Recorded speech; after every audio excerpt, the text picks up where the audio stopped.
नमस्कार। BA part third के paper first की क्लास में आप सभी का स्वागत है। आज हम इस व्याख्यान के अंतर्गत जिस टॉपिक की चर्चा आपके साथ करने जा रहे हैं उसका नाम है कार्ल मार्क्स के अनुसार पूंजीवादी व्यवस्था का विश्लेषण। इसके अंतर्गत हम यह जानने का प्रयास करेंगे कि कार्ल मार्क्स के पूंजीवाद के संबंध में क्या विचार है और पूंजीवाद की जो व्यवस्था है उसकी व्याख्या कार्ल मार्क्स किस प्रकार करते हैं। कार्ल मार्क्स के द्वारा पूंजीवादी व्यवस्था का विशद विवेचन किया गया है। इस संबंध में हम उनके विचारों को निम्न प्रकार समझ सकते हैं। पहला है पूंजी के केंद्रीयकरण का सिद्धांत। पूंजी के केंद्रीकरण का सिद्धांत पूंजीवादी अर्थतंत्र की एक विशेषता यह है कि इसके अंतर्गत पूंजी की निरंतर वृद्धि अतिरिक्त मूल्य के कारण होती है। पूंजीवादी अर्थतंत्र यानी पूंजीवादी अर्थव्यवस्था की विशेषता क्या है कि इसके अंतर्गत जो पूंजी में वृद्धि होती है वह किस कारण से होती है? अतिरिक्त मूल्य के कारण। इनके बल पर पूंजी के केंद्रीयकरण की क्रिया जारी रहती है। अतिरिक्त बल के कारण पूंजी का केंद्रीकरण होता रहता है। इस बढ़ती हुई पूंजी के कारण वस्तुओं का अधिकाधिक मात्रा में उत्पादन होने लगता है और बाजार में प्रतिस्पर्धा या प्रतियोगिता बढ़ती जाती है। बड़े उद्योगों के अंतर्गत उत्पादित वस्तुओं का लागत मूल्य कम होता है और छोटे तथा मध्यम वर्गीय उद्योगों में निर्मित वस्तुओं का लागत मूल्य अधिक होता है। अतः बाजार में छोटे और मध्यम श्रेणी के पूंजीपतियों द्वारा उत्पादित वस्तुएं बड़े पूंजीपतियों द्वारा उत्पादित वस्तुओं से प्रतियोगिता नहीं कर पाती, क्योंकि छोटे और मध्यम वर्गीय उद्योग जो होते हैं उनमें जो वस्तुएं उत्पादित होती हैं उनमें श्रम की मात्रा अधिक लगती है। इस वजह से वे वस्तुएं अधिक महंगी होती हैं। लेकिन बड़े उद्योगों में जो वस्तुएं उत्पादित की जाती हैं वे मशीनों से की जाती हैं, उनमें श्रम की मात्रा कम होती है, तो वे वस्तुएं बाजार में अपेक्षाकृत सस्ती प्राप्त होती हैं। इस वजह से जो मध्यम श्रेणी के पूंजीपति हैं, जो छोटे और मध्यम वर्गीय उद्योगों के मालिक जो होते हैं, वे बड़े उद्योगपतियों से पूंजीपतियों से प्रतियोगिता नहीं कर पाते। इस प्रतियोगिता में छोटे पूंजीपति पराजित हो जाते हैं और उनके कारखाने, मिलें, उद्योग आदि बंद हो जाते हैं या बिक जाती हैं। इस तरह पूंजी का कुछ गिने चुने हाथों में केंद्रीयकरण हो जाता है। तो आपको समझ में आया कि पूंजीवादी व्यवस्था की पहली बात क्या है कार्ल मार्क्स के अनुसार कि इसके अंतर्गत पूंजी का केंद्रीयकरण होता रहता है। वह किस प्रकार होता है वो बात अभी हमने इसके अंतर्गत देखी। अब दूसरी जो बात है पूंजीवादी व्यवस्था के संबंध में वह क्या है? श्रमिक वर्ग की निरंतर बढ़ने वाली निर्धनता और कष्टों का सिद्धांत।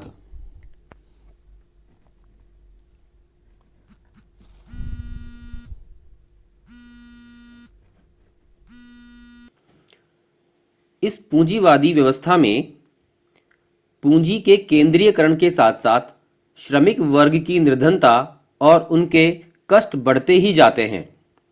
पूंजी में वृद्धि के साथ साथ उद्योग के नवीनीकरण की प्रक्रिया में मानवीय श्रम का स्थान मशीनें ले लेती हैं और श्रमिकों में बेकारी बढ़ती जाती है। बात समझ में आई आपको कि पूंजीवादी व्यवस्था में क्या होता है? पूंजी के केंद्रीयकरण के साथ साथ, जैसा कि अभी हमने ऊपर बात की, पूंजी के केंद्रीयकरण के सिद्धांत के अंतर्गत पूंजी के केंद्रीयकरण के साथ साथ श्रमिक वर्ग की निर्धनता और उनके कष्ट बढ़ते ही जाते हैं। और इसका क्या कारण है हम देखते हैं।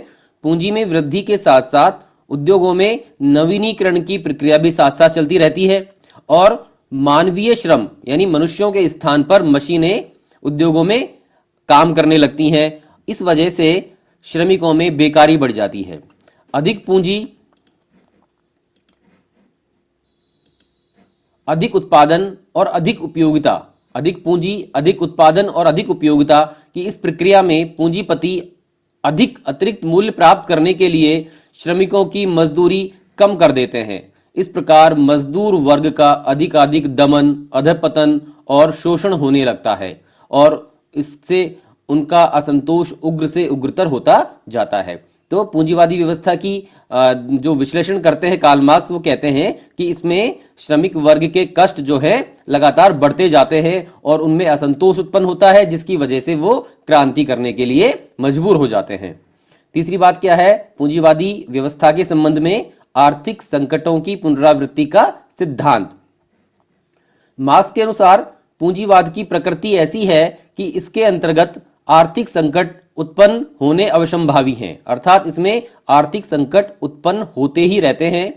इस पूंजीवादी व्यवस्था में समय समय पर अति उत्पादन अर्थात ओवर प्रोडक्शन और न्यून उत्पादन अर्थात अंडर प्रोडक्शन के संकट उत्पन्न होते रहते हैं, कि कभी तो अधिक उत्पादन की स्थिति आती है और कभी कम उत्पादन की स्थिति आती है, और ये दोनों ही स्थितियां पूंजीवाद के लिए संकट उत्पन्न करती हैं, जिनके सर्वाधिक दुष्परिणाम श्रमिक तथा अन्य वर्गों को ही भुगतने पड़ते हैं। ठीक है, तो आर्थिक संकटों की पुनरावृत्ति का सिद्धांत पूंजीवादी व्यवस्था के संबंध में कार्ल मार्क्स ने बताया है। चौथा है पूंजीवाद के अंत की अवसंभावना का सिद्धांत। पूंजीवाद के अंत की अवसंभावना का सिद्धांत। कार्ल मार्क्स कहते हैं कि पूंजीवादी व्यवस्था के इस विश्लेषण के आधार पर मार्क्स इस निष्कर्ष पर पहुंचता है कि पूंजीवाद का अंत अवश्यंभावी है। पूंजीवाद जो व्यवस्था है उसका जो कार्ल मार्क्स ने विश्लेषण किया है, तो उस विश्लेषण के उपरांत वह इस निष्कर्ष पर पहुंचता है कि अंत में पूंजीवाद का विनाश निश्चित है। सामाजिक विकास के जिन नियमों के अनुसार आदिम साम्यवाद, दास व्यवस्था और सामंती व्यवस्था का नाश हुआ, वे ही नियम पूंजीवाद के मूल में काम कर रहे हैं और उसका भी अंत अवश्यंभावी है। जिन प्रवृत्तियों के कारण पूंजीवाद का अंत होगा उनमें प्रमुख हैं, इस बात की चर्चा हमने पिछले व्याख्यान में भी की थी, उद्योगों का स्थानीयकरण और पूंजीपतियों द्वारा अपनी वस्तुओं का विश्व बाजार बनाने की इच्छा। पूंजीवाद में एक ही स्थान पर अनेक उद्योगों के केंद्रीयकरण की प्रवृत्ति होती है और इसके कारण श्रमिकों की बहुत बड़ी संख्या एक स्थान पर केंद्रित हो जाती है, जिससे श्रमिकों का संगठित होना और उनके द्वारा पूंजीपतियों का विरोध कर सकना आसान हो जाता है। तो आपको समझ में आई कि जो पूंजीवाद का अंत होगा जिन बातों की वजह से, जिन कारणों की वजह से, उनमें प्रमुख क्या माने हैं कार्ल मार्क्स ने। एक तो है उद्योगों का स्थानीयकरण अर्थात एक ही स्थान पर बहुत से उद्योगों की स्थापना होना, और दूसरा है जब माल बहुत अधिक उत्पादित होता है तो पूंजीपति उस माल को बेचने के लिए, खपाने के लिए विश्व के अन्य देशों में बाजार और मंडियों की तलाश करते हैं और वहां पर अपने उद्योगों की स्थापना करते हैं। पूंजीवाद में एक ही स्थान पर अनेक उद्योगों के केंद्रीकरण की प्रवृत्ति जो होती है, इसके कारण क्या होता है कि श्रमिक बहुत बड़ी संख्या में एक ही स्थान पर काम करने लगते हैं, रहने लगते हैं और वो एक दूसरे से परिचित हो जाते हैं और उनमें वर्ग चेतना उत्पन्न होती है और वे संगठित होते हैं, और एक ऐसी स्थिति आती है जब वे पूंजीपतियों का विरोध कर सकना उनके लिए संभव हो जाता है। इसके अतिरिक्त अधिकाधिक लाभ प्राप्त करने के लिए पूंजीपति की इच्छा समस्त विश्व में अपनी वस्तुओं का बाजार बनाने की रहती है। अभी चर्चा की थी हमने इसकी। इससे विश्व के श्रमिकों के बीच आदान प्रदान बढ़ता है। विश्व के जो विभिन्न देशों के श्रमिक होते हैं उनके बीच आदान प्रदान बढ़ता है, उनकी एकता तथा शक्ति में वृद्धि होती है तथा श्रमिकों के अंतर्राष्ट्रीय संगठन की स्थापना संभव हो जाती है। पूंजीवादी व्यवस्था के अंतर्गत एक और तो आर्थिक संकटों के कारण पूंजीपतियों की स्थिति असुरक्षित हो जाती है और दूसरी ओर अनेक कारणों से श्रमिकों की संख्या तथा उनके दुखों में वृद्धि होती रहती है। ये तथ्य उन्हें एकता और संगठन की दिशा में बढ़ने के लिए प्रेरित करते हैं और उनका संगठन विश्वव्यापी हो जाता है। मार्क्स के अनुसार पूंजीवादी व्यवस्था में जब समस्त पूंजी कुछ एक थोड़े से व्यक्तियों के हाथ में केंद्रित हो जाती है तो श्रमिकों के लिए उनके विरुद्ध सफल क्रांति या विद्रोह करना सरल हो जाता है। एक ऐसी स्थिति आती है जब पूंजीवाद को समाप्त करके उसके स्थान पर श्रमिक वर्ग का शासन स्थापित हो जाता है, जिसे कार्ल मार्क्स कहता है श्रमिक वर्ग का अधिनायकवाद। बात समझ में आई आपको? अब हम देखते हैं जो पूंजीवादी व्यवस्था का कार्ल मार्क्स के द्वारा विश्लेषण किया गया है उसमें क्या दोष हैं, कार्ल मार्क्स की किन आधारों पर आलोचना की जाती है, इस बात के संदर्भ में जो उसने पूंजीवाद के संबंध में बातें कही हैं। कार्ल मार्क्स द्वारा मार्क्सवाद द्वारा दिया गया पूंजीवादी व्यवस्था का विश्लेषण त्रुटिपूर्ण है। अपने विश्लेषण के आधार पर उसके द्वारा जो सिद्धांत प्रतिपादित किए गए हैं वे कभी सत्य सिद्ध नहीं हुए हैं। पहली बात क्या है? मार्क्स की यह बात कि पूंजीवादी व्यवस्था की भीषण प्रतियोगिता के परिणाम स्वरूप मध्यम श्रेणी के और छोटे पूंजीपति समाप्त हो जाते हैं, सत्य सिद्ध नहीं हुई है। 19वीं सदी के अंतर्गत आर्थिक क्षेत्र में संयुक्त पूंजी कंपनियों अर्थात जॉइंट स्टॉक कंपनीज का विकास हुआ है, जिसके हिस्से छोटे बड़े पूंजीपति, मध्यम वर्ग और श्रमिक वर्ग के व्यक्ति सभी खरीद सकते हैं। वर्तमान समय की पूंजीवादी व्यवस्था के अंतर्गत बड़े पूंजीपतियों द्वारा छोटे पूंजीपतियों को समाप्त किए जाने के स्थान पर बड़े पूंजीपतियों और छोटे पूंजीपतियों के साथ साथ रहने और उनके बीच अच्छे संबंध होने की बात देखी गई है। जो संभावना कार्ल मार्क्स ने व्यक्त की थी कि पूंजीवादी व्यवस्था की जो प्रतियोगिता है उसमें मध्यम श्रेणी के और छोटे जो पूंजीपति हैं, उद्योगपति हैं, वे समाप्त हो जाते हैं, यह बात सत्य सिद्ध नहीं हुई है। दूसरी बात, मार्क्स के द्वारा पूंजीवादी व्यवस्था के परिणाम स्वरूप श्रमिक वर्ग की बढ़ती हुई निर्धनता और उसके बढ़ते हुए कष्टों का उल्लेख किया गया है, जबकि वस्तु स्थिति यह है कि सबसे अधिक पूंजीवादी और औद्योगिक दृष्टि से विकसित राष्ट्रों में श्रमिक वर्ग निर्धनता के स्थान पर संपन्नता की ओर बढ़ा है। जो बात कार्ल मार्क्स ने कही थी कि पूंजीवादी व्यवस्था में श्रमिक वर्ग की निर्धनता बढ़ती जाती है और उसके कष्ट बढ़ते जाते हैं, लेकिन जब वस्तु स्थिति को हम देखते हैं तो जो पूंजीवादी और औद्योगिक राष्ट्र हैं, जो विकसित राष्ट्र हैं, वहां पर श्रमिक वर्ग जो है निर्धनता के स्थान पर संपन्नता प्राप्त कर रहा है।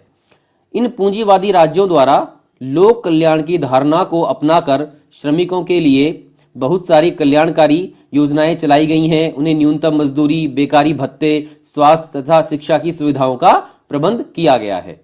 आज विकसित देशों के इन श्रमिकों के पास अनेक आरामदायक साधन हैं। इन सब के अतिरिक्त यद्यपि इन देशों में धन की असमानताएं हैं, किंतु इन असमानताओं ने श्रमिक वर्ग में तीव्र वर्ग विद्वेष की भावनाओं को जन्म नहीं दिया है। तो यह बात भी कार्ल मार्क्स की पूंजीवादी व्यवस्था के संदर्भ में सत्य सिद्ध नहीं हुई है। तीसरी बात क्या है? मार्क्स ने भविष्यवाणी की थी कि औद्योगिक तथा तकनीकी ज्ञान के विकास से सर्वहारा वर्ग के सदस्यों की संख्या में वृद्धि होगी। औद्योगिक तथा तकनीकी ज्ञान का जैसे जैसे विकास होगा, सर्वहारा वर्ग यानी श्रमिक वर्ग के सदस्यों की संख्या में वृद्धि होती है। सत्य सिद्ध नहीं हुई है।